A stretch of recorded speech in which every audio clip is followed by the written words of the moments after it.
Officer Cole Harrison and 3 of his teammates vanished during a raid deep in the frozen woods of Montana.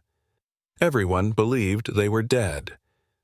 Until one stormy night, a lone German shepherd found Cole tied to a tree in the middle of the forest, where the temperature had dropped to 25 degrees.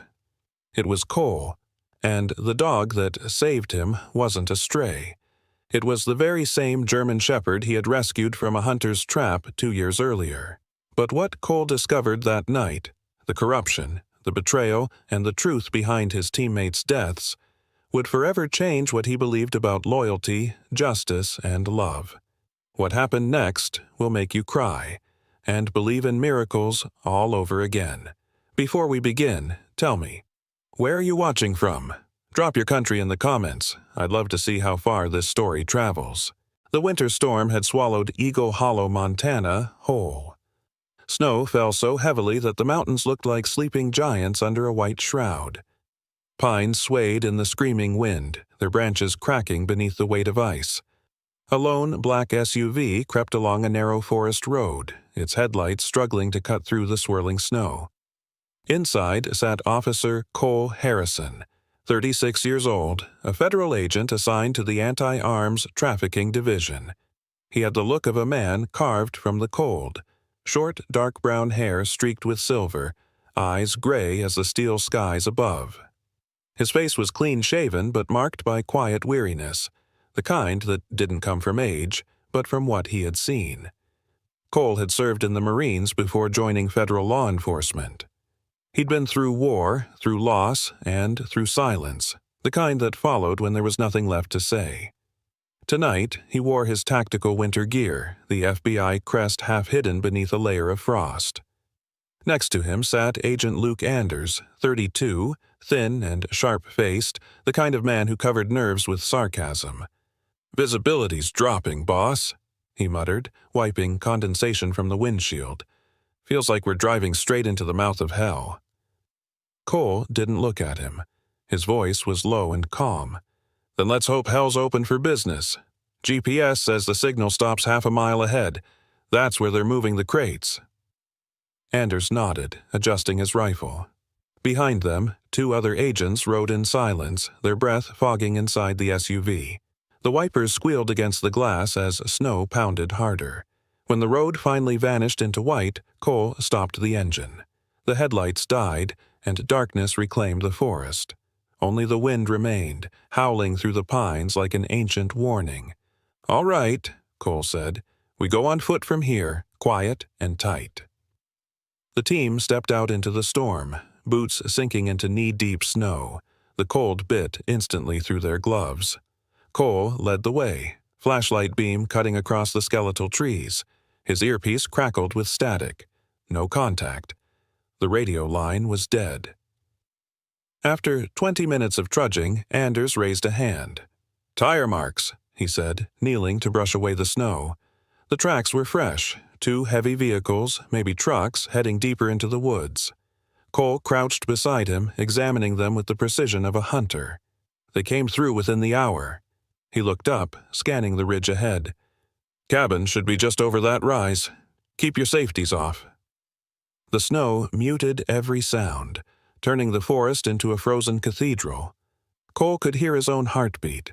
Every creak of ice, every groan of wind felt amplified in his chest. When they reached the ridge, they saw it, a small wooden cabin half buried in snowdrifts, smoke trailing faintly from the chimney. Too quiet, too clean. Cole raised his binoculars. 3 heat signatures inside. "That's our spot." He signaled for Anders and the others to move. They advanced in formation, rifles raised, eyes fixed on the target. Then, Cole froze. A faint metallic glint at the cabin's base caught his eye. He motioned for Anders to stop. "Tripwire," he whispered. Anders knelt, brushing away snow to reveal a thin steel line strung across the path. He started to disarm it, hands steady despite the cold. That's when the world exploded. A shot cracked through the air, then another. Bullets ripped through branches, splintering bark. One of the agents screamed and dropped. "Ambush!" Anders shouted, diving for cover. Cole hit the ground behind a fallen log, returning fire toward the muzzle flashes flickering between trees. Shadows moved fast. 5, 6, maybe more. They were surrounded. "Fall back!" Cole ordered, his voice cutting through the storm. "Move to the south ridge!" The team tried to regroup, but the snowstorm swallowed sound and sight. Anders fired a burst into the darkness, then shouted, "They're flanking left!" Cole spun toward the movement, and pain exploded at the base of his skull. Something hard, heavy. The world tilted sideways. He hit the snow, half-conscious, his rifle sliding out of reach. Boots thundered toward him. "Got him!" a voice shouted. "Federal badge confirmed!" Cole tried to fight, but his limbs refused to obey. Hands grabbed him, dragging him through the snow. He felt cold steel bite into his wrists as they tied him to something solid. A tree, maybe.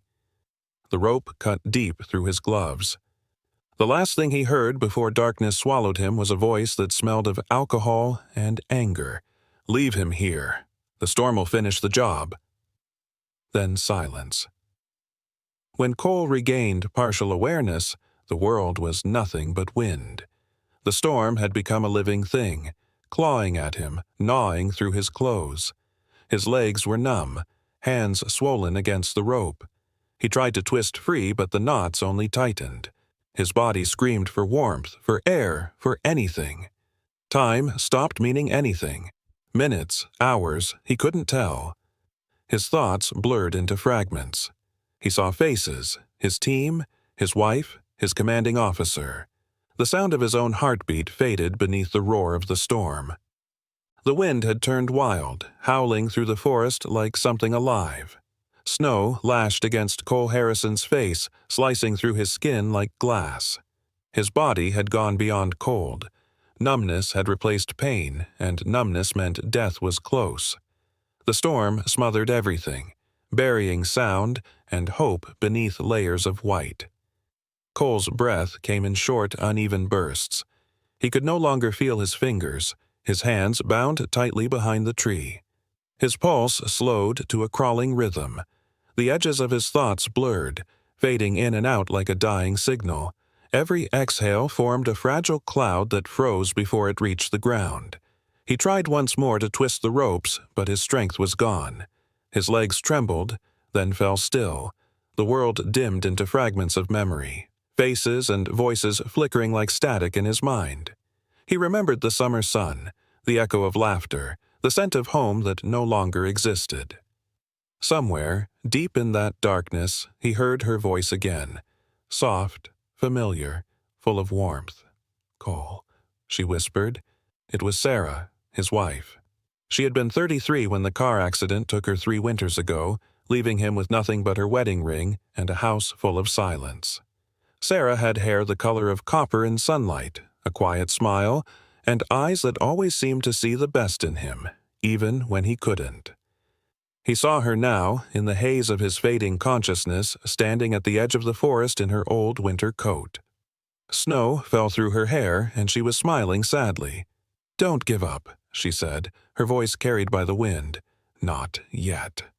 Cole's lips parted, a hoarse sound escaping. "Sarah?" But she was already fading, becoming one with the storm. Only her last words lingered in his mind. "Not everyone you save will remember, Cole, but the things done in love always find their way back." Then there was silence again. Only wind, only cold, only the slow march of death closing in, until he heard it. A sound that didn't belong to the storm, a low growl, steady and deliberate. It was close, almost too close. Snow shifted near his boots, and he felt a vibration against the frozen ground. He tried to open his eyes, but the storm had glued his lashes together with ice. Something brushed against his leg, warm, alive. Another growl, then the snap of teeth on rope. Cole's body jerked as the tension around his wrists gave way, one fiber at a time. He blinked hard, forcing his eyes open. Through the blur of wind and white, he saw it, a dark figure against the snow, large and strong, fur coated in frost. A German shepherd. Its eyes glowed amber under the weak moonlight. A scar ran down its left leg, pale against the dark fur. Recognition hit him like a shock. "Rex," Cole whispered, voice cracking, barely audible. The dog paused, ears twitching. For a second it just stared at him, then moved closer, pressing its body against his knees, pushing, urging him to move. Cole felt warmth seeping through the thick fur, a pulse of life stronger than the storm. "Good boy," Cole rasped, his voice raw. "You found me." Rex's breath steamed in the air as he bit through the last of the rope, freeing Cole completely. The agent collapsed forward, too weak to stand. The dog barked once, sharp and commanding, then grabbed Cole's jacket sleeve gently with his teeth and pulled. Cole didn't resist. He let the animal drag him, inch by inch, through the snow. The blizzard raged around them, but Rex moved with purpose, following a scent or memory known only to him. After several minutes, they reached the mouth of what looked like a snowdrift. Rex dug furiously, uncovering a hollow space beneath, a small snow cave, carved by wind and time, deep enough to crawl inside. The dog pushed him in first, then followed, curling up beside him. Inside, the wind's scream softened to a low hum. Cole pressed closer to the warmth of Rex's body, shaking uncontrollably. The dog's heartbeat thudded against his arm, rhythmic, alive, grounding him in reality. For the first time that night, Cole could think again. He took slow breaths, forcing air into his lungs. You're real," he muttered, half to himself. Rex looked up, eyes gleaming in the dark, and gave a low whine, the kind that sounded almost human. Cole reached out with trembling fingers, brushing the fur on his neck. "You remember me, don't you? 2 years ago, by the river. I thought you were gone." The German shepherd didn't answer, of course, but he stayed pressed against Cole, tail twitching slightly, a silent reassurance that spoke louder than words. Time passed in uneven beats. Cole's mind drifted again, balancing between exhaustion and relief. He thought about the ambush, the flashes of gunfire, the voices shouting. Who had leaked their location? The operation had been classified, sealed by federal command. There was no way Victor Crane's men should have known where to strike. Cole's jaw tightened. Someone inside had betrayed them. Someone with access. He needed to survive long enough to find out who. Rex shifted beside him, raising his head suddenly, ears pricking toward the entrance of the snow cave. His muscles stiffened. Cole followed his gaze, heart jumping. Through the small opening, faint lights flickered in the distance, headlights moving slowly through the trees. Cole's pulse quickened. They were searching for him. He leaned close to Rex, whispering, "We stay quiet. Understand?" Rex's ears flicked once in acknowledgement, and he lowered his head, growling softly under his breath. The lights passed. For a few agonizing minutes, Cole listened to footsteps crunching outside. 3 men, maybe 4, voices muffled by the wind. One of them stopped near the cave entrance. Cole held his breath. A flashlight beam swept across the snow. It stopped inches from the opening. Rex didn't move, but his growl deepened, a sound so low it vibrated through the ground. Cole pressed a hand against the dog's shoulder, silently pleading for calm. The man outside muttered something, then moved on. The light faded. The footsteps receded into the storm. When silence finally returned, Cole exhaled shakily. "Good boy," he whispered. "You just saved us both." Rex licked his gloved hand once as if to say, "It's not over yet." Hours passed, or maybe it was only minutes. Time had no meaning inside that frozen shelter. Cole drifted in and out of uneasy sleep. In his dreams, Sarah appeared again, sitting beside him, her hand resting on his chest. "You always ran toward danger," she said softly, "even when it wasn't yours to face. But maybe this time, it's not danger calling you. Maybe it's redemption." He tried to speak, but the dream dissolved. When he woke, dawn had begun to break outside, a faint gray light filtering through the snow wall. The storm was weakening. Rex was still beside him, head resting on his paws, eyes half closed but alert. Cole sat up slowly, every muscle aching, but alive. "Guess you're still watching my back," he murmured. Outside, the wind had eased to a whisper. Somewhere beyond the ridge, he could hear the faint crackle of a radio, distant voices distorted by static. Cole's instincts told him the smugglers hadn't gone far. He'd have to move soon, find higher ground, reach his team, if anyone was still alive. But for now, all he could do was stare at the dog who had dragged him back from the edge of death. Rex yawned, shook the frost from his fur, and nudged Cole's shoulder with his nose, as if to remind him that the fight wasn't over. Cole managed a faint smile.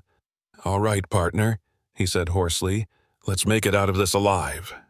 The German shepherd tilted his head and gave a short bark, a sound sharp enough to echo faintly through the empty woods, a single, haunting note that rose above the snow and disappeared into the morning air. It was not a cry of fear.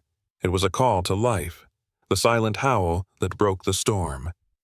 The morning after the storm carried a hollow stillness that settled deep into the forest of Eagle Hollow, Montana. The snow stretched endlessly in every direction, untouched except for two sets of prints, one belonging to Officer Cole Harrison, the other to the German shepherd padding silently beside him. The air bit through his skin like glass. Each breath burned his lungs. Cole had no idea how long he had been walking, an hour, maybe more, but his mind was locked on one thing, the faint tire tracks winding through the pines ahead. The smugglers had fled during the night. Rex trotted ahead, nose to the ground, tail cutting a straight line through the cold morning fog. The shepherd's instincts were pure precision. Every few steps he would pause, sniff the air, and glance back as if making sure his partner was still there. Cole's legs ached, his jacket stiff with frost, but he kept moving. The storm had cleared just enough to reveal the thin wisp of black smoke rising in the distance. Smoke meant fire, and fire meant someone hadn't gone far. They followed the scent until the trees opened into a clearing. There, half buried under a blanket of snow, was a military transport truck, camouflaged green and white, the windshield spiderwebbed with cracks. Its engine still gave off faint heat. Cole crouched low, drawing his pistol. "Stay close," he whispered to Rex. He crept forward, scanning the area. There were no guards, no footprints fresh enough to suggest movement. The place felt abandoned, but not long ago. At the back of the truck, the cargo latch hung loose. Cole lifted it carefully. The hinges groaned. Inside, rows of metal containers sat stacked like coffins, their surfaces marked with military codes. He brushed frost off the nearest one and read the letters stamped in black, "Property of NATO, classified armaments." His breath caught. He unlatched one of the crates and pulled it open. Rifles, grenades, encrypted radios, all pristine.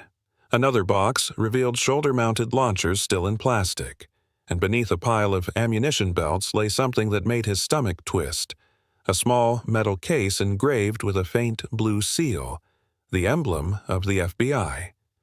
Cole stared, unable to speak. The implications hit him like a blow. No, this can't be. He ran a gloved thumb over the insignia, tracing the letters with disbelief. Somebody inside the bureau's selling us out. He pulled the small tactical camera from his vest and began snapping photos, close-ups of the crates, the codes, the weapons, and that single, damning FBI-marked box. That's when Rex's low growl froze him in place. Footsteps, voices. Cole ducked behind the truck, crouching low. Two figures emerged from the tree line, rifles slung over their shoulders, wearing heavy black coats dusted with snow. One was tall and broad, mid-40s, with a thick beard and a slashed scar across his cheek. The other shorter, leaner, perhaps 30, with a buzz cut and restless hands. The tall one, Merrick, by the sound of his accent, lit a cigarette with shaking fingers. "Can't believe Crane made us come back out here," he grumbled, his Eastern European vowels thick. "The storm nearly killed us last night." The younger one, Dante, his American accomplice with tattoos snaking up his neck, shrugged. "Orders are orders. He wants to make sure no one survived that ambush. Said the feds won't be finding their bodies until spring." Cole's heart clenched. He inched closer, trying to hear. Marek exhaled smoke through his nose, a cruel smile curling under his beard. "You mean that team last night? They're fertilizer now. Blew the whole clearing and buried them under 10 feet of snow. Not even vultures will find them." Dante kicked at the snow, laughing. "Except their leader, the one they tied to the tree. The boss said to leave him for the cold. Poor bastard probably froze stiff by now." Cole's pulse thundered in his ears. Every word sliced into him. His team, Anders, Torres, Hill, they were gone, dead. And these men spoke of it like a joke. Rex sensed his rising anger, growling under his breath. Cole placed a gloved hand on the dog's neck, whispering silently, "Not yet." Dante jumped into the truck bed, rummaging through crates. "Looks like everything's here. NATO toys, fresh and clean." Marek joined him. "Crane said this batch goes across the border tonight. Once we get the new drop point, we burn the evidence." Cole's jaw tightened. He had to move now or risk being discovered. But as he shifted, a small patch of snow slid off the truck roof and landed behind him with a dull thump. Both men spun instantly. "What was that?" "Over there!" Dante raised his rifle. Cole dove behind the nearest tree as bullets tore through the snow where he'd been crouching. Splinters flew. Rex barked sharply, darting aside. The echo of gunfire shattered the forest's silence. Cole rolled to his side, fired twice. The first shot hit Dante's shoulder, spinning him backward into the truck bed. Marek cursed and opened fire, his rounds slicing through the air. Cole ducked, reloaded, and shouted, "Rex, now!" The shepherd exploded from cover like a bolt of muscle and fury. He slammed into Marek, knocking him flat into the snow. The man screamed as Rex bit down on his forearm, wrenching the rifle away. Marek swung wildly with his free hand, but the dog was relentless. Cole ran forward, kicking the gun aside. Dante, bleeding but conscious, fumbled for a pistol. Cole fired once. His bullet hit the ground beside him deliberately. "Don't!" he barked. "Talk!" Dante froze, eyes wide. His breath came in sharp bursts. Marek groaned under Rex's grip, his blood steaming against the snow. "Who gave you my team's position?" Cole demanded. Marek laughed through clenched teeth. "You think it matters now? They're gone. Everyone's gone. Answer, me." Cole pressed the muzzle against the man's temple. "Someone on your side," Marek spat. "Someone high enough to know every move you make. That's how Crane stays one step ahead. He has friends in your pretty bureau." Dante chuckled bitterly. "They said your people were trained to the bone. Guess training doesn't mean much when you're already dead." Cole's grip tightened on the gun, his knuckles white. He wanted to pull the trigger to silence the smug laughter, but Rex's growl stopped him. The shepherd's steady gaze pulled him back from the edge. He holstered his weapon, grabbed the camera he'd dropped earlier, and snapped one last photo of the truck's cargo. "You're going to answer for this," he said quietly. "Who'll make us?" Marek sneered. "You? You won't last another night out here. Crane owns this forest now." Cole slammed the rifle butt into Marek's jaw, dropping him unconscious. Dante tried to run, but Rex lunged again, dragging him down before he could take 2 steps. The man's scream echoed, then faded. Cole took the truck keys from Marek's coat, retrieved his camera, and patted Rex on the head. "Good work, partner." Blood dotted the snow where they stood, some theirs, most not. The cold was sharper now, biting through the adrenaline, but the fire inside Cole burned hotter. His team was dead. The operation compromised. And somewhere, inside the bureau, a trader was selling lives for profit. He looked at Rex, the dog's fur streaked with crimson, but his eyes bright, alive, unwavering. "They think we're dead too," he said softly. "Let's keep it that way for now." As they vanished back into the forest, the sky above began to darken again.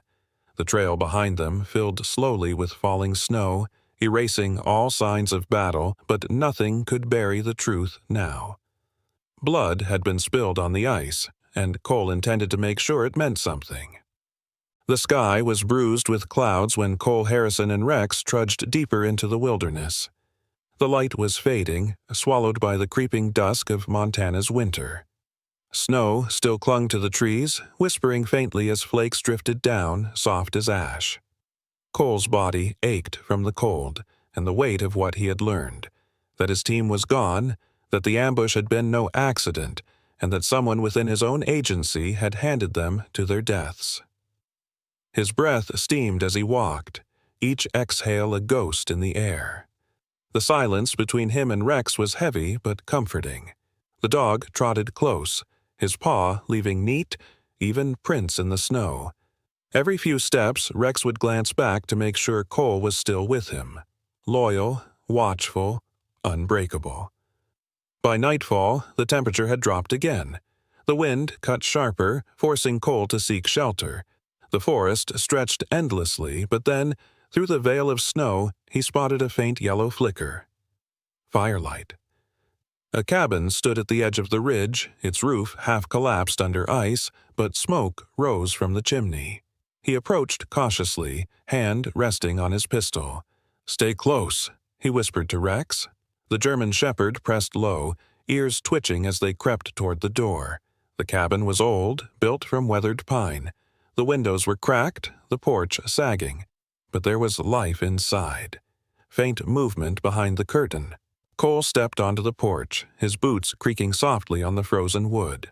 "Federal agent," he called out. "If someone's in there, I'm not here to hurt you." The response came in the click of a rifle bolt. "Drop the weapon first, Harrison," a woman's voice said, calm and sharp, carrying the kind of authority that didn't need to be shouted. Cole froze, recognizing that voice instantly. "Mariah?" A moment later, the door creaked open. Standing in the frame was Agent Mariah Reed, 34 years old, an FBI field agent with a reputation for precision and nerves of steel. She was tall, lean, with chestnut hair pulled into a tight braid, her dark winter coat streaked with frost. Her pale green eyes softened slightly when she saw him, shock melting into relief, and something else she quickly hid behind professionalism. "Jesus, Cole," she said, lowering her rifle. "You're supposed to be dead." "Yeah," he replied dryly, stepping inside. "That's what I keep hearing." The cabin's interior was dim but warm. A fire crackled in the hearth, filling the space with the scent of burning pine. Maps and papers were spread across a wooden table beside a half-eaten meal. The radio on the counter hissed faintly with static. Rex followed Cole inside, shaking snow from his coat. Mariah's eyes flicked to the dog, eyebrows lifting. "That the famous canine you used to talk about? The one you found near the river?" "Yeah," Cole said, crouching beside Rex. "He found me this time." Mariah knelt, offering her hand. Rex sniffed her fingers, then sat down, tail thumping once. "Guess he approves," she said with a small smile. Cole looked around the cabin. "You're working this case too?" She nodded, pulling off her gloves. "Different division, different orders, but same target, Victor Crane. I've been tracing his money routes for 6 months. Every shipment, every payment. They all lead back to the same leak inside our agency." She paused, eyes narrowing. "When your team went dark last night, I knew something went wrong. I tried to reach command, but they cut off my comms." Cole leaned against the wall, exhaustion catching up to him. "They wanted me dead, Mariah. My entire unit. Whoever's helping Crane knew our coordinates. The ambush was surgical." Mariah's face hardened. "Then we're not just chasing traffickers, we're chasing ghosts in our own ranks." The room fell silent except for the crackling fire. Outside, the wind moaned through the trees. Cole rubbed his hands together, trying to bring warmth back into them. Mariah poured hot coffee into a tin mug and handed it to him. Their fingers brushed, a small, fleeting contact, but it made the air heavier somehow. "You look terrible," she said softly. "Thanks. I've had better days." She smiled faintly, then looked down at the table, avoiding his eyes. "You shouldn't have come here. If they find out you're alive, they'll send more men." "I don't have much of a choice," he replied. "I found a truck full of NATO weapons, and a box marked with the Bureau's seal. Someone on the inside's been supplying Crane's network. I've got photos." Mariah's head snapped up. Show me. Cole pulled the small camera from his jacket, scrolling through the images. Mariah's eyes widened as she saw the crates, the serial numbers, the FBI insignia. She swore under her breath. God, this is bigger than I thought. She moved to the radio and switched frequencies, but the static only grew louder. They've jammed communications within 30 miles of here. I can't send this out. Then we move at dawn, Cole said. Find another relay point. I know a ranger station north of here. Mariah hesitated, then nodded. Fine, but you'll need to rest first. She pulled a wool blanket from a chair and handed it to him. Rex curled up beside the fire, already half asleep. Cole sat across from her, staring into the flames. For a long time, neither spoke. The cabin groaned in the wind. The shadows danced across their faces. Then Mariah broke the silence. You know, she said quietly, Sarah used to talk about you all the time, about how you'd drive her crazy with your long shifts and your quiet brooding. Cole's eyes flicked toward her. She told you that? Mariah smiled sadly. She was my best friend. We joined the Bureau the same year. I was there the night you two met. Remember that fundraiser in D.C.? You spilled coffee on your own badge trying to impress her. Cole's lips curved slightly despite himself. Yeah. She laughed about that for weeks. She did, Mariah said. Her voice softened, the words heavier now. When she died, I wanted to call you, but I didn't know what to say. You disappeared, and She stopped, biting the inside of her cheek. I guess I was angry, at fate, at you, at everything. Cole's gaze drifted back to the fire. I didn't disappear. I just didn't know how to exist without her.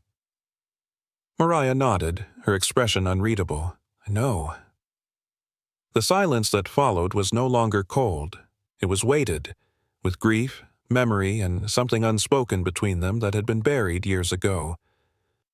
Cole shifted, his voice barely above a whisper. You shouldn't be out here alone, Mariah. She met his eyes. Neither should you. They sat that way for a long while, two survivors clinging to the fragile warmth of the fire while the snow clawed at the cabin walls outside. Then, suddenly, Rex lifted his head, ears pricking. A deep growl rumbled from his throat. Cole tensed instantly. What is it? Mariah grabbed her rifle, moving toward the window. Through the frost-covered glass, a faint light flickered among the trees. A moving flashlight beam. Cole's blood ran cold. They found us. Mariah turned, eyes sharp, every trace of softness gone. Then we hold them off until sunrise. Cole rose, checking his weapon, the faint orange light of the fire flickering against his determined face. Rex stood ready beside him, muscles tense, the low growl deepening into something primal. Outside, the storm began again, not of snow this time, but of vengeance. The snowstorm had thinned by morning, but the cold lingered like a memory that refused to fade. Gray light filtered through the cracked window of the cabin, catching the smoke that rose from the dying embers in the hearth. Cole Harrison stood near the door, fastening the straps on his tactical vest, his breath a cloud in the frigid air. Mariah sat at the table, tuning the shortwave radio she'd been struggling with for hours. Her fingers were quick but steady, her face taut with concentration. The radio hissed, coughed, and then went silent again. Still nothing? Cole asked, tightening his gloves. Whoever's jamming the signal is doing a damn good job, Mariah replied. The only frequency that's open is the Ranger channel. I can try to bounce our signal through that network. Might reach a repeater near the North Ridge. Cole frowned. Ethan Ward runs that station. Mariah looked up, surprised. You know him? Yeah, Cole said quietly. We served together back when I was in the National Guard. After the Army, he took the ranger post here. We used to hunt together when Sarah was still alive. Her expression softened. Then maybe we've got a chance, if he's trustworthy. He used to be, Cole muttered, but that was a long time ago. He moved to the window, scanning the tree line. The faint tracks from last night had already been half buried by fresh snow. Rex was outside, pacing near the porch, his breath fogging the air as he watched for danger. The German shepherd seemed restless, uneasy, as if sensing something neither of them could yet see. Mariah adjusted the frequency again. A burst of static crackled, then a faint voice came through. Muffled, distant, but human. "Station 7. This is Ward. Identify yourself." Cole's eyes widened. "That's him." He took the transmitter and spoke into it. "Ethan, it's Harrison. I need immediate link-up. My team's gone, mission compromised. I've got evidence, NATO weapons, FBI-marked cargo. I need an extraction channel now." There was a pause. Then Ethan's voice returned, low and cautious. "Cole? God, I thought you were dead. They said the whole unit was wiped out." "I almost was," Cole said. "Listen, Ethan, the bastards who set us up are moving shipments through the forest. Victor Crane's behind it. I've got proof." The line went silent again for several seconds, long enough for Cole to exchange a wary glance with Mariah. Finally, Ethan's voice came back, quieter. "All right. There's a signal tower 2 miles east of my station. Meet me there in an hour. I'll patch your evidence to the Central Bureau network. But come alone, Cole. If Victor's people are tracking frequencies, we can't risk broadcasting to more than one receiver." Cole hesitated, then nodded. "Copy that. We'll be there." He ended the transmission and turned to Mariah. "We've got a window. 2 miles east." She stood, slipping her pistol into its holster. "Then we move fast. But I don't like that 'come alone' part." "Neither do I," he admitted. "But Ethan's not a fool. He knows the risk." They left the cabin shortly after, trekking through knee-deep snow, the forest stretching endlessly around them. The cold wind bit through their layers, carrying whispers between the trees. Rex led the way, his nose close to the ground, tail stiff and alert. By the time they reached the ridge overlooking the signal tower, the daylight was fading again. The steel structure rose from the snow like a frozen skeleton, surrounded by tall firs. A lone figure stood near the base. Ethan Ward, late 40s, thick-built, with graying hair and a ranger's parka lined with fur. His weathered face bore the kind of exhaustion that came from carrying too many secrets for too long. When he saw Cole, he lowered his rifle slightly but didn't smile. "You're alive," he said, his voice heavy with disbelief. "Barely," Cole replied, extending a hand. "Good to see you, old friend." Ethan hesitated before taking it. His grip was firm, but there was something in his eyes, a flicker of guilt, or fear, or both. Mariah stepped forward, identifying herself. "Agent Reed, FBI Counter-Trafficking Division." Ethan nodded stiffly. "Heard your name before. You're running the East Branch op." "Was," she said, "until it burned down." They entered the small operations shed at the tower's base. It was cramped, filled with radio panels and outdated computers humming faintly. Ethan moved to the console, activating a terminal. "You can upload from here," he said. "Satellite link's slow, but if you keep the signal narrow, it should get through." Cole placed his camera on the table and connected it to the uplink device. Data began to transfer. Images of the stolen crates, serial numbers, and the damning FBI-marked box. As the progress bar crept upward, Mariah glanced at Ethan. "How long have you been stationed here?" 5 years, he said. "Too long. You lose count of the winters after a while." Cole folded his arms. "You always hated isolation. Why stay?" Ethan didn't answer immediately. He just stared at the progress bar, jaw clenched. Then he sighed. "Because sometimes running feels safer than fighting." Mariah frowned. "What do you mean?" Ethan looked at Cole, the weight of unspoken confession in his eyes. "Victor came to me last year. I didn't know who he was at first. Said he needed clearance to move equipment through parkland. Promised it was government-sanctioned. I bought it, Cole, until I saw the manifests." Cole's stomach tightened. "Why didn't you report it?" "Because by the time I realized what it was too late. My son, Jason, he got mixed up with them. Gambling debts, drugs. Victor offered to make it disappear if I kept quiet, so I did. I shut up and I looked the other way." His voice cracked, And now people are dead because of me."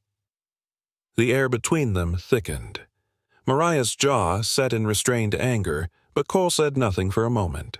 Finally he spoke, his voice quiet but sharp. "You're telling me you sold out your country to protect your son?" Ethan met his gaze, eyes wet with shame. "I'm telling you I was desperate, but I never stopped trying to fix it. I've been leaking small bits of data to someone on the inside for months. Coordinates, names, routes. Someone who could expose Victor from the top down." Mariah stepped closer. "Who?" Ethan hesitated. "You." Mariah blinked. "What?" Ethan nodded slowly. "I sent encrypted packets through bureau back channels. You were the only agent who didn't get scrubbed off the case. I didn't know if you ever saw them." Mariah's face softened as the realization hit. Some of those anonymous tips. They were from you. Before Cole could respond, Rex barked sharply, turning toward the window. The low hum of an approaching engine filled the air. Ethan's face drained of color. "They found us!" Mariah moved to the window. Headlights flickered through the trees, several black SUVs cutting through the snow. Cole yanked the cable from the console. "Is the upload done?" 70%, Ethan said, "but the connection will drop once they jam the tower." "Then we hold them off until it's done," Cole said, checking his rifle. Ethan gripped his weapon, guilt and resolve mixing in his voice. "I'll cover the west side. Maybe I can buy you a few minutes." Cole stopped him with a hand on his shoulder. "Don't get yourself killed, Ethan. You're the only link we've got left." Ethan gave a broken smile. "Maybe it's time I earned that." He pushed open the door, stepping into the snow. The last thing Cole saw was the shape of his old friend vanishing into the storm, rifle raised. Gunfire erupted moments later, echoing through the forest. Inside the tower, Mariah watched the upload bar crawl toward completion. Cole crouched near the door, returning fire, Rex at his side. When the transmission finally hit 100%, Mariah shouted, "It's through!" Cole turned just as a loud explosion shook the ground. The tower's generator went up in flames. Sparks rained down. Ethan's voice crackled through the dying radio, hoarse but steady. "Tell her. I sent it through." Then the line went dead. The forest lay still beneath the weight of falling snow. The kind of silence that comes before something terrible happens, or something righteous. Cole Harrison crouched behind a half-frozen boulder, the breath from his mouth forming ghostly plumes in the cold. The moonlight was faint, barely glinting off the white ground, but it was enough to outline the shapes of tents and vehicles below. The camp of Victor Crane, buried deep in the wilderness. He could see movement through his scope. Guards pacing near barrels of fire, the faint glint of rifle barrels, and at the center, a makeshift communications tower glowing with red light. This was it, the heart of Victor's operation. Mariah Reed lay prone beside him, eyes sharp, hands steady despite the cold. She was wrapped in a white winter tactical jacket, her hair tucked under a wool cap. Her breathing was even, her voice low and measured. Thermal count shows at least 12 targets. Heavy weapon crates near the west side, probably what's left from the NATO shipment. Cole nodded, adjusting the focus. "We take the south flank. Once I plant the charges, you cover the retreat route. We hit fast, keep them blind, and get out before sunrise." Between them, Rex crouched silently, his fur blending with the snow except for the dark saddle marking along his back. His amber eyes glimmered, ears twitching at every faraway sound. The dog seemed to understand every word, his muscles tense, ready. Mariah glanced at Cole. "You sure you're ready for this?" He met her gaze, jaw tight. "After everything we've seen? After Ethan?" He exhaled, frost curling from his lips. "I have to be." They moved quietly down the ridge. The snow muffled every step. The wind howled through the trees, carrying with it the faint smell of oil and smoke from the camp below. When they reached the perimeter fence, a line of barbed wire half buried in ice, Cole signaled Rex forward. The shepherd crept under, agile and soundless. Once inside, Cole planted a small explosive charge against the communications tower base. He worked fast, hands sure despite the freezing metal biting into his skin. "Charge one set," he whispered. Mariah covered him from the shadows. "2 guards by the truck," she murmured into her radio. "Take them out clean." Cole aimed, his rifle steady, and fired twice. 2 muffled cracks. Both guards dropped silently. Everything was going according to plan, until Rex froze. His ears perked, nose lifting. A low growl rumbled from his chest. "What is it, boy?" Cole whispered. Then, through the stillness of the snow, came the faint click of a safety being released behind them. Cole barely had time to turn before gunfire erupted from the tree line. Bullets sliced through the air, sparks dancing off the frozen rocks. The night exploded into chaos. "Ambush!" Mariah shouted, diving for cover. Cole rolled behind a snowbank, returning fire. He could see figures pouring out from behind the tents, black-clad mercenaries, their rifles spitting orange fire into the night. The radio crackled with interference, their comms jammed again. "Move! South route's compromised!" Mariah shouted, reloading. Rex darted forward, teeth bared, knocking one attacker off his feet. Cole saw the blur of his dog's form through smoke and snow, a streak of loyalty and fury in motion. But then, from the corner of his eye, he caught the glint of something arcing through the air. A grenade. "Rex! Down!" The explosion came a heartbeat later, a blast of light and sound that threw Cole backward.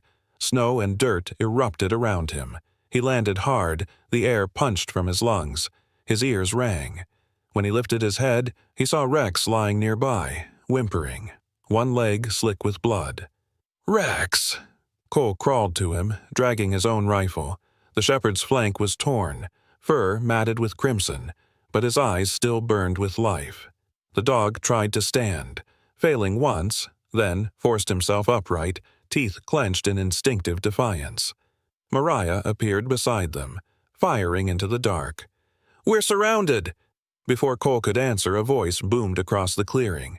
Deep, cold, familiar. "Drop the weapon, Harrison. You've already lost." Cole froze. That voice cut through time itself, echoing from years buried in desert sand and betrayal. He turned slowly. There, stepping from behind the burning wreckage of a truck, was Victor Crane. He was tall, broad-shouldered, dressed in a dark combat coat dusted with snow. His face bore the hard lines of command, gray stubble, sharp blue eyes, and a jagged scar across his cheek. He looked older, but not weaker. He looked dangerous in the way only men with conviction could be. "Been a long time, Captain," Victor said, a twisted smile on his lips. Cole's chest tightened. "You. Didn't expect your old CO to be running the other side of the board, did you?"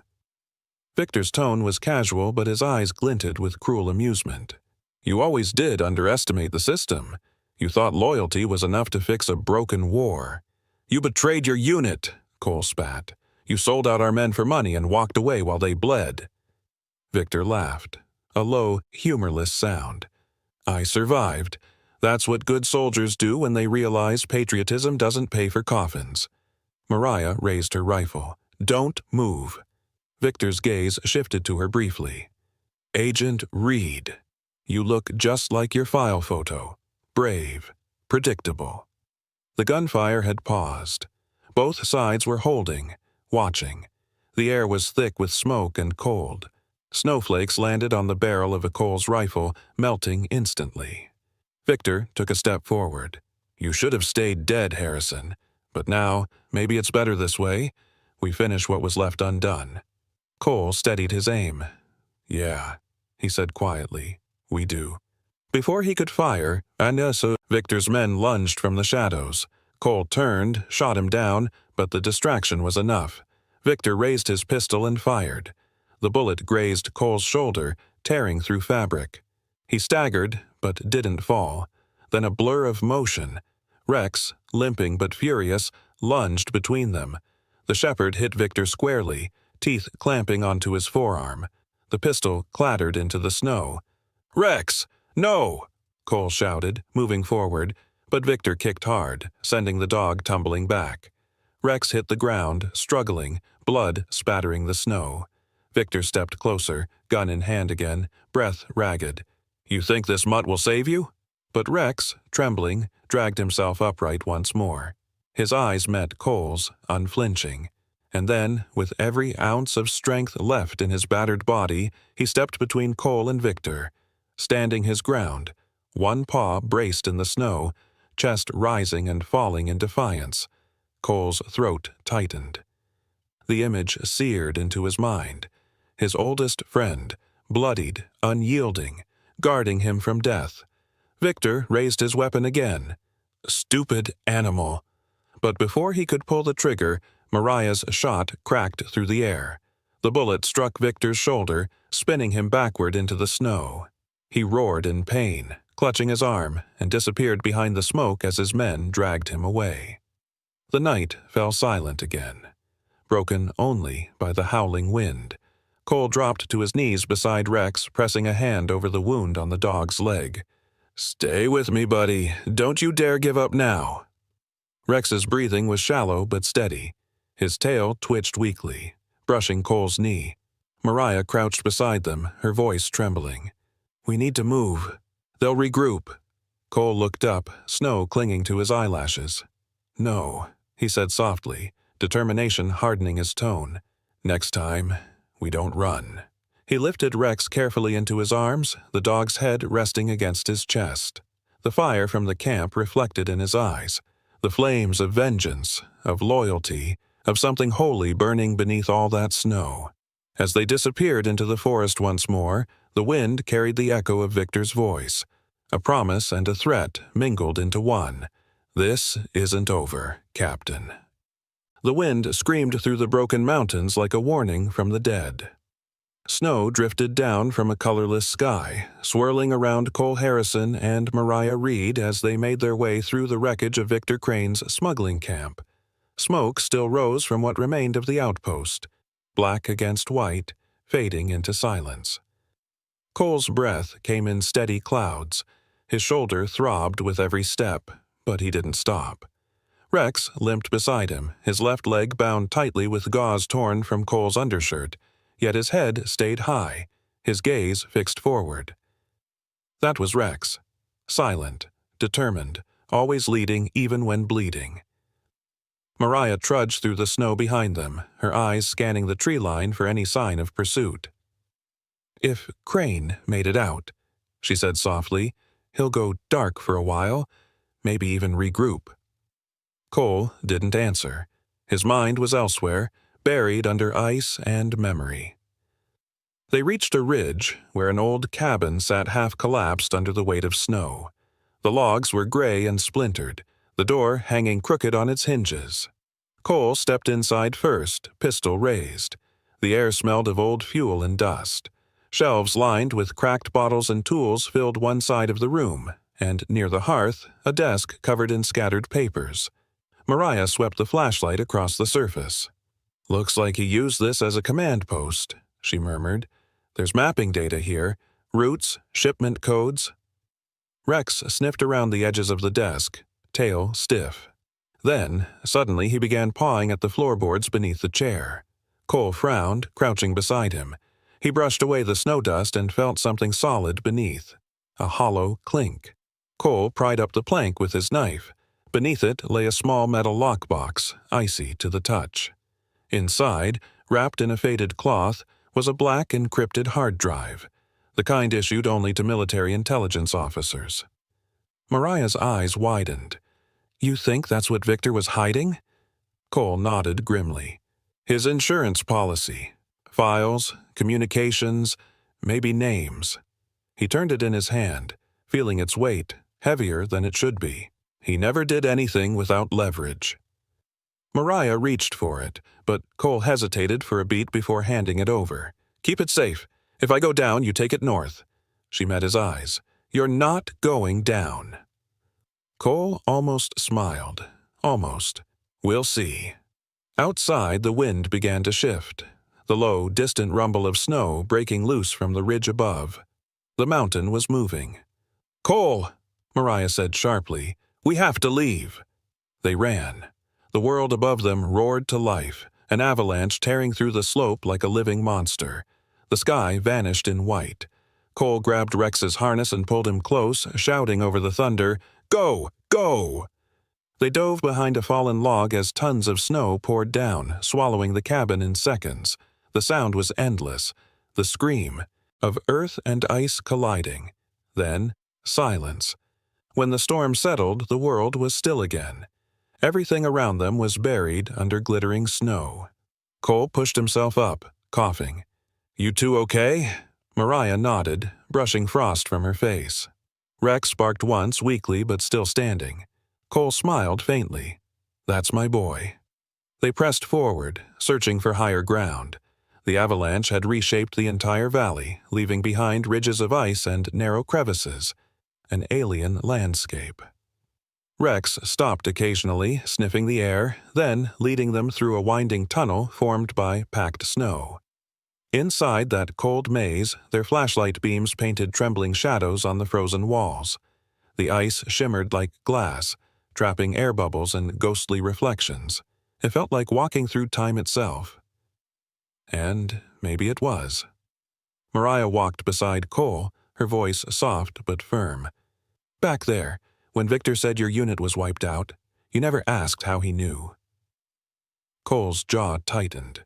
"Because I didn't need to. I heard their voices that night." Mariah glanced at him. "You mean, you saw them?" He shook his head slowly. "No. When they tied me to that tree. When the storm came, I thought I was dying. The wind was so loud I couldn't hear my own heartbeat. But I could hear them. Anders, Torres, Hill, calling my name. Like they were standing in the storm, waiting for me to follow." He stopped walking, staring at the ice wall ahead. "But I didn't. I lived. And sometimes I wonder if that's the real betrayal." Mariah watched him quietly. The beam of her flashlight trembled slightly in her hand. "You didn't betray them, Cole. You survived them. There's a difference." He laughed softly, bitterly. "Tell that to the ghosts that still wake me up at night." "They don't hate you," she said gently. "They just want you to finish what they couldn't." Cole said nothing. The silence between them was heavy, but not empty. They reached a narrow break in the ice. Beyond it, faint daylight seeped through. The storm was clearing. As they climbed toward it, the conversation hung in the air like unfinished confession. Mariah spoke again, quieter this time. "You ever think about starting over? After all this?" Cole's answer was almost a whisper. "No, because every time I try to save someone, I lose someone else." Mariah turned to him, her expression unreadable. "Then maybe it's not about saving someone else anymore," and he frowned. "What's that supposed to mean?" "Maybe," she said, meeting his eyes, "you need to believe that sometimes redemption doesn't wait for you to find it. Sometimes it finds you." The words hit him harder than any bullet. He wanted to argue, to tell her she was wrong, but the warmth in her eyes silenced him. There was no pity there, only truth. Rex barked once, sharply, interrupting the moment. The shepherd had found a narrow passage, between the rocks, his nose twitching at the scent of cold air. Cole chuckled softly. "Looks like he's found the way again." "Good boy," Mariah murmured, patting Rex's shoulder as they climbed out. When they finally broke through to the surface, dawn was beginning to rise. The first sunlight spilled across the mountains, turning the snow to gold. Cole squinted against the brightness, taking in the endless horizon. Mariah stood beside him, the encrypted drive clutched to her chest. "We've got what we came for," she said. Cole looked down at Rex, then back at the horizon. "Yeah," he said quietly. "The truth. Frozen and buried, but not gone." Rex wagged his tail once, his eyes reflecting the morning light. Mariah smiled faintly. "You think they'd be proud? Your team?" Cole nodded slowly. "If they're still watching, maybe they'll forgive me for living long enough to make this right." They started down the ridge, the rising sun at their backs, the snow crunching underfoot. For the first time since that night in the forest, Cole didn't feel the weight of ghosts behind him, only the path ahead, clear and sharp as the mountain air. And for a brief, fleeting moment, It almost felt like peace. The wind howled across the frozen ridge, carrying the faint scent of smoke and gunpowder. Dawn had fully broken now, a pale, weary light spilling across the snowfields, revealing footprints that led downward through the forest. Cole Harrison moved carefully, every step measured, his breath shallow but steady. Behind him, Mariah Reed followed with the encrypted hard drive tucked tightly inside her jacket. Rex limped close by, refusing to fall behind despite the fresh streak of blood darkening his bandage. They were exhausted, battered, and half frozen. Yet there was no time to rest. The mountain was alive again with the sound of pursuit. Engines. Far off, echoing between the trees, came the low growl of off-road vehicles climbing through the snow. Victor Crane's men, relentless and closing fast. Cole turned briefly to Mariah. "They've picked up our trail. We need to get to the tree line before they have visibility." Mariah's breath came in clouds. "How far to the ranger station?" 3 miles, maybe less," he said. "If we move fast, we might—" A gunshot cracked through the stillness. Snow burst beside his boot. "Down!" Cole barked. They dropped to their knees as another bullet whizzed past. The forest erupted. Shouts, gunfire, the harsh grind of tires against ice. Rex growled, hackles rising, his deep bark echoing through the trees. Cole fired a few rounds toward the ridge, forcing the attackers into cover. The sound of combat swallowed the quiet world again. "They've got the high ground!" Mariah shouted over the noise. Cole scanned the slope. "We need to move, now!"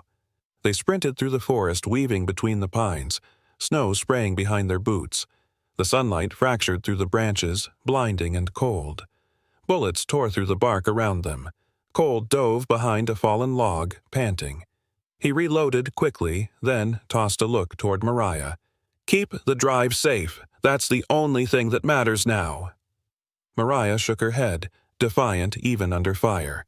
"Not without you." Before he could argue, a loud explosion ripped through the ridge above them. A flash of orange lit the treetops, followed by a cascade of falling snow. Cole shielded his face, disoriented. And then he heard a voice, carried by the wind. "Cole! Over here!" It was Ethan Ward. Cole turned and saw him emerging from the trees, his ranger uniform torn and bloodied, his parka soaked through. He looked older, years older than the man Cole had met at the signal tower, but his eyes still held that quiet strength that came from men who had lived too long with regret. He was carrying a hunting rifle, the barrel smoking. Behind him, a truck skidded into view, one of Victor's, wrecked against a tree.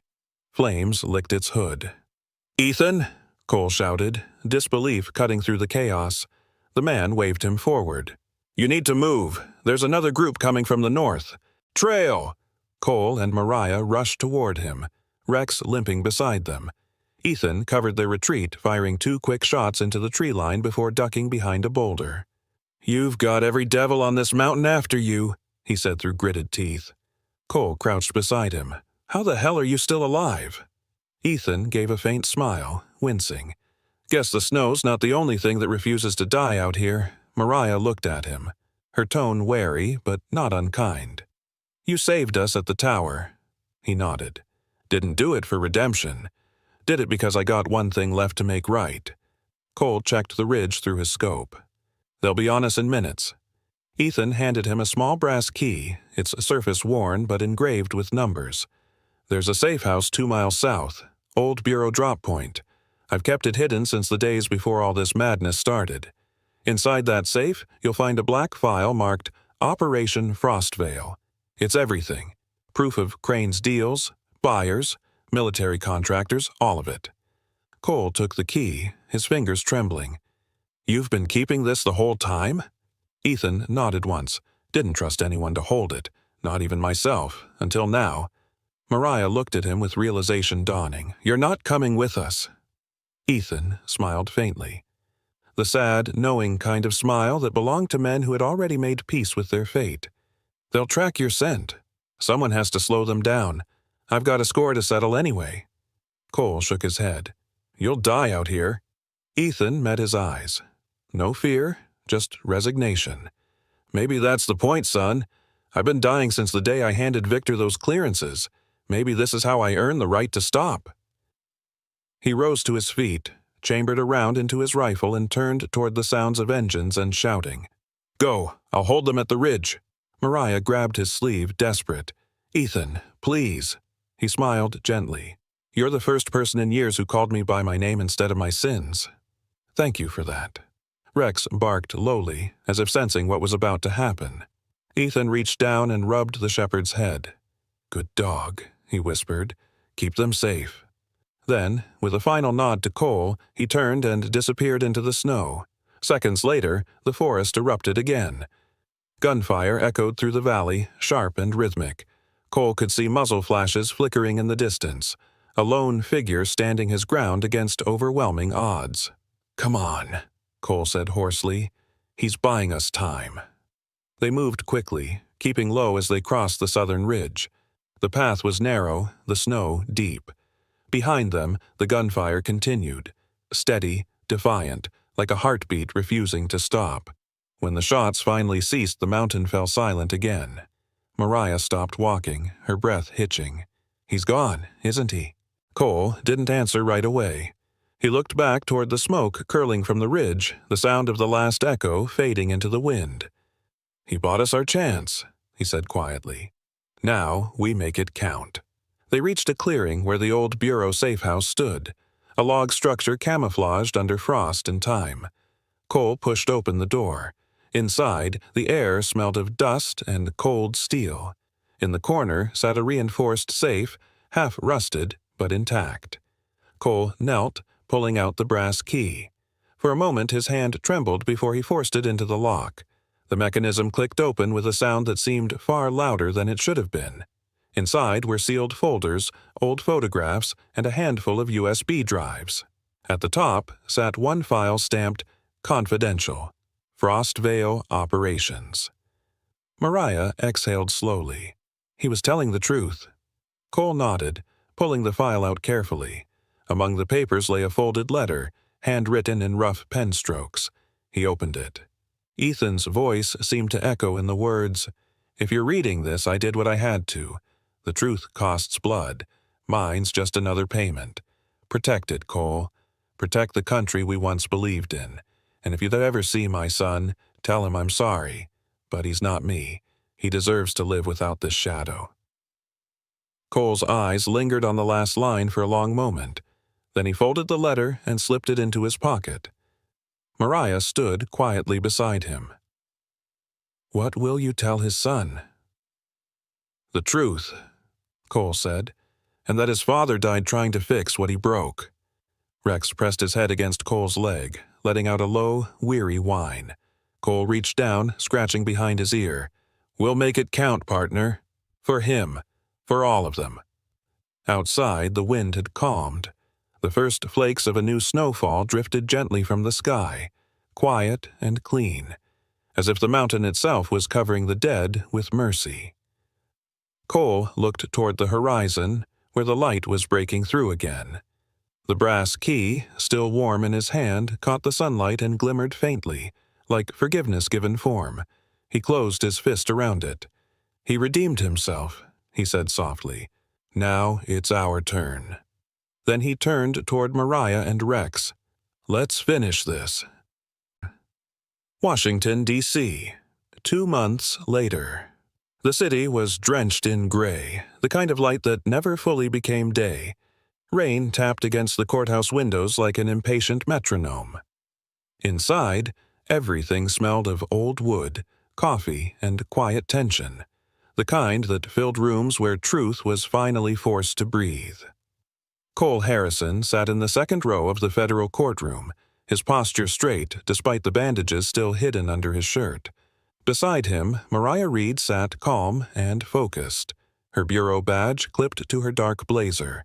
Her once soft demeanor had hardened since the mountain, not cold, but resolute. In front of them, the prosecution table gleamed under fluorescent light, stacked with binders and digital evidence drives. Among them was the black hard drive they had retrieved from Victor Crane's outpost. The frozen truth thawed and made visible. Rex lay quietly at Cole's feet, his injured leg long healed, but the scar still visible beneath the thick sable and black fur. The German shepherd's head rested on his paws, golden eyes never leaving the defendant's chair. Across the aisle sat Victor Crane, shackled at the wrists, his orange jumpsuit stark against the courtroom's muted colors. His once imposing frame seemed smaller now, though his eyes, cold and calculating, still carried that same glint of command. A deep scar ran down his cheek, half hidden by the shadow of his unshaven jaw. When the bailiff called the court to order, every sound in the room faded, except the rhythm of Cole's heart. The prosecutor, a woman in her 40s named Alicia Monroe, rose first. She was a seasoned federal attorney, tall and composed, her gray suit pressed to perfection, her voice steady as steel. "Your Honor," she began, "this case represents one of the largest breaches of federal integrity in modern history. Evidence recovered from the encrypted drive reveals the sale of NATO-grade weapons to private militias, aided by high-ranking officials in both military and intelligence sectors. The defendant, Victor Crane, coordinated these operations under the guise of covert missions." Victor leaned back, smirking faintly. "All wars need weapons," he muttered under his breath. Alicia ignored him. "We present Exhibits 14 through 28, the documents known as Frostvale Files, authenticated by multiple digital forensic teams and corroborated by field testimony." Mariah stood when called to the witness stand. She spoke clearly, recounting every step: the coded shipments, the ambush, the encrypted files, the avalanche. Her testimony was clinical, but her eyes flicked once toward Cole when she mentioned Ethan Ward's final act. "He gave his life to ensure this information reached the Bureau," she said softly. "He wasn't the hero of his story, but he chose to end it as one." Cole's chest tightened. He reached down, resting a hand on Rex's head, feeling the steady heartbeat beneath the fur. Then the defense called Victor to testify. The courtroom grew colder. Victor rose, chains clinking, and faced the crowd with the confidence of a man who once commanded soldiers. "You call this justice?" he began, voice gravelly but calm. "You sit in warm rooms and judge men who fought in the mud for this country. I built soldiers. I created efficiency. The world runs on power, not morality." He looked toward Cole. "You of all people should understand that, Captain." Cole's jaw clenched, but he said nothing. Victor continued, smiling now. The smile of a man who thought he still had control. "But I'll admit one mistake. I left something behind in Montana. Something small, insignificant. A test subject from Project Shepherd. Do you remember that, Harrison? The prototypes for the K9 cognitive trials? We trained them to obey, to feel, to kill without hesitation." His eyes dropped to Rex, lying silent beside Cole's boots. "That dog, that's one of mine. I shot its litter during the shutdown 3 years ago. One survived. I see now, it's him." A murmur rippled through the courtroom. Cameras clicked. Cole stood slowly, fists tightening at his sides. "You're saying you created him?" Victor laughed softly. "Created? Yes. And perfected. Look at him. Obedient, fearless, loyal. The best weapon you could ever ask for." Rex's ears pricked at the tone. His head rose, eyes fixed on Victor. Cole's voice, when it came, was steady but edged with fire. "You call that creation? You shot innocent animals and called it progress. You think loyalty comes from pain? You're wrong. You didn't create him. You broke him. And he still chose to protect." The judge banged the gavel, but the room had already fallen silent. Cole's voice carried through the stillness, low and rough. "You tried to make a weapon. What you made instead was a hero. That dog saved my life more times than I can count, and he did it because he understood something you never will, that justice doesn't need a voice. It just needs a heart that knows what's right." Victor's smirk faltered. For the first time he looked away. The trial continued for hours, but the outcome was inevitable. The evidence was overwhelming. Shipments, communications, contracts signed in blood and greed. One by one, the guilty names fell. When the verdict was read, the word guilty echoed like thunder in the hall. As Victor was led away in chains, he turned one last time toward Cole. "You think this ends with me?" he said softly, his voice almost lost in the shuffle of guards. "There will always be another storm coming." Cole met his gaze, calm and unshaken. "Then we'll be there to face it." Rex barked once, short, sharp, final. The doors closed behind Victor, and for the first time in months the room felt lighter. Later that evening, the sun dipped low behind Arlington Ridge. The wind carried the faint hum of traffic and the distant echo of church bells. Cole stood on a hillside overlooking the small cemetery where the remains of Ethan Ward and his fallen team had been buried after the investigation. The snow here was clean, untouched. Mariah stood beside him in a dark coat, hands clasped. She said nothing, just watched as Cole knelt before the line of graves, his head bowed. On each headstone was a name he had spoken 100 times in the dark: Anders, Torres, Hill, and at the end, Ethan Ward. A small metal tag hung from the last cross, engraved simply, "He died making things right." Cole's voice was barely more than a whisper. "I made it, brothers. We did. You can rest now." The words trembled in the cold air. He pressed a hand against the frozen earth. "I thought justice would heal the hurt, but it doesn't. It just reminds you what it cost." Mariah's voice came gently behind him. "Maybe that's what keeps it honest." Cole stood slowly, his eyes glistening under the last light of day. "He asked me to protect the truth, and his son. I'll do both." Rex stepped forward, pressing his muzzle against Cole's hand. The shepherd looked out over the graves, tail still, silent as a guardian carved from stone. Cole knelt beside him, whispering, "You're free now, buddy. You don't have to fight anymore." But Rex stayed there, unmoving, eyes fixed on the sunset, as if he too understood that freedom didn't always mean walking away. As the first snowflakes began to fall again, Cole lifted his face toward the fading light. The air was cold, sharp, alive, and somewhere within it he thought he could hear their voices again. Not in pain this time, but in peace. The snow had returned to Eagle Hollow. It fell softly this time, no longer a weapon, no longer a storm. Just snow, quiet, patient, and endless. It blanketed the valley, the rooftops, the roads leading through the pines. From a distance, the cabin near the tree line looked like something out of a dream. Smoke curling from the chimney, warm light glowing behind fogged windows, and the faint bark of a dog echoing against the mountain wind. Cole Harrison stood on the porch, his breath fogging in the cold morning air.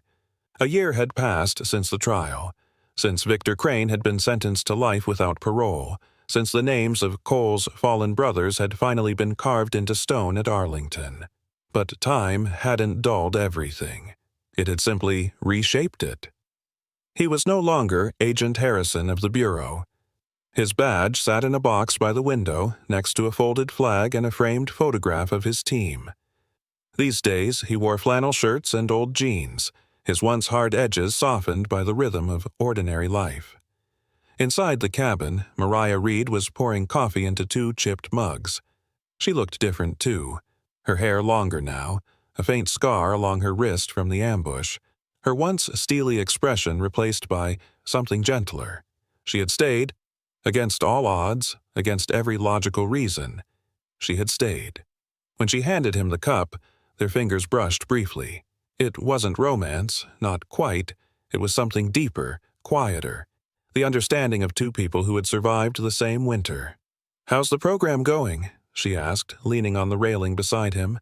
Cole smiled faintly. "Better than I expected. 3 veterans, 2 cops, and 1 overexcited golden retriever named Daisy. They're learning fast." Mariah laughed softly. "And you called it, what again?" He looked toward the training field below the ridge where a few figures in heavy jackets were setting up search drills with their dogs. "Rex's Hope," he said, seemed fitting. At the mention of his name, Rex trotted up the porch steps, snow clinging to his fur. He was older now, a year older, wiser somehow. His scars were visible beneath his thick coat, but they no longer looked like wounds. They looked like medals. Cole crouched, rubbing the shepherd's neck. "Good boy. You ready for another run?" Rex barked once, tail wagging, his breath steaming in the cold air. The program had started as a small idea, a rescue and training initiative for police canines and military dogs left behind by the system. Cole built it with the help of local officers and a handful of veterans who knew what it meant to be both weapon and wounded. It was meant to give them purpose again. The men, the dogs, and perhaps himself. "Eagle Hollow Rescue Division," Mariah read from the sign hanging by the gate. "Doesn't roll off the tongue, but I like it." "Neither did my first name," Cole said dryly. Mariah chuckled. "You're impossible." He grinned. "You married that." She gave him a sideways look, not denying, not confirming.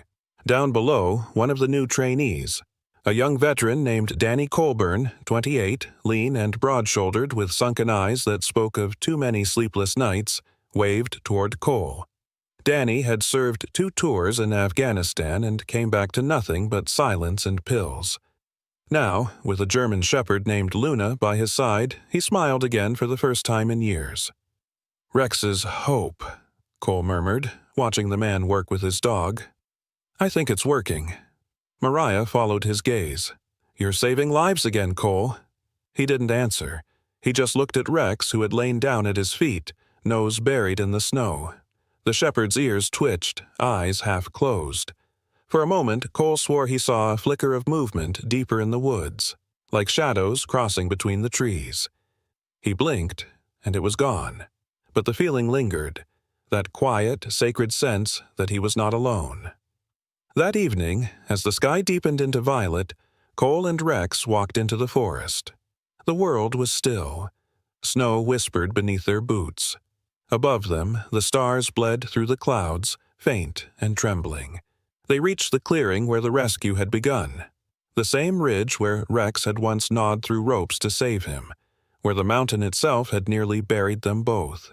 The old tree was still there, gnarled and scarred, its roots curling over the frozen ground like old bones. Cole stood before it, the past pressing against his chest. "You remember this place, don't you?" Rex tilted his head, ears perked, eyes gleaming in the moonlight. Cole smiled faintly. "Yeah, you do." He knelt, brushing the snow from the ground until his fingers hit the rough wood of a small carved plaque. The engraving had faded, but the words remained. "For those who fought in silence and the ones who never left." Cole exhaled slowly, the breath trembling as it left him. "You brought me back that night," he said softly. "I should have died here, but you didn't let me." Rex leaned closer, resting his head against Cole's arm. "I guess we both found what we were looking for," Cole continued. "Justice, peace, maybe even forgiveness." He glanced up toward the endless white sky. "I hope they're watching. Ethan, the team. Maybe they can finally rest now." The wind shifted, carrying with it a faint sound, almost like distant voices, laughter hidden beneath the rustle of snow. Cole froze, listening. It wasn't imagination, it was memory, and then, from somewhere beyond the ridge, a low, haunting howl rose into the night. Rex lifted his head, joining the sound, his voice deep, mournful yet proud. The cry echoed across the valley, fading into the stars. Cole closed his eyes. In that moment, the snow felt alive, not cold, not cruel, but gentle. It fell over his shoulders, his hair, his hands resting on Rex's fur.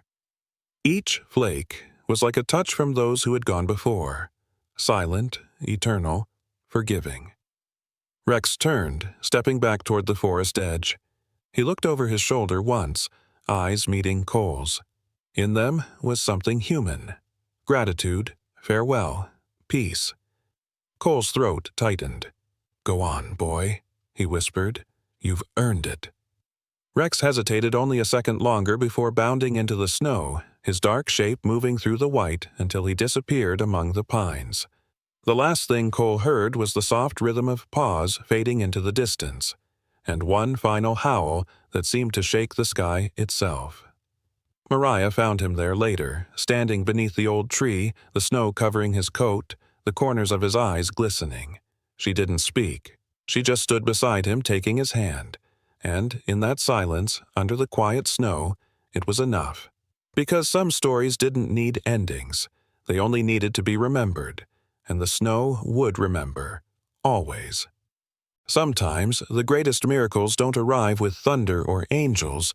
They come quietly, in moments of mercy and courage.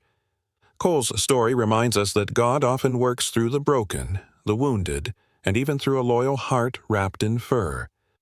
When we lose our way, He doesn't always send us a voice. Sometimes He sends us a companion who leads us home. In life, we all carry storms within us. Grief, regret, and memories that refuse to fade. But as Cole learned in the silent woods of Eagle Hollow, no storm lasts forever. The snow that once buried him became the same snow that remembered his redemption.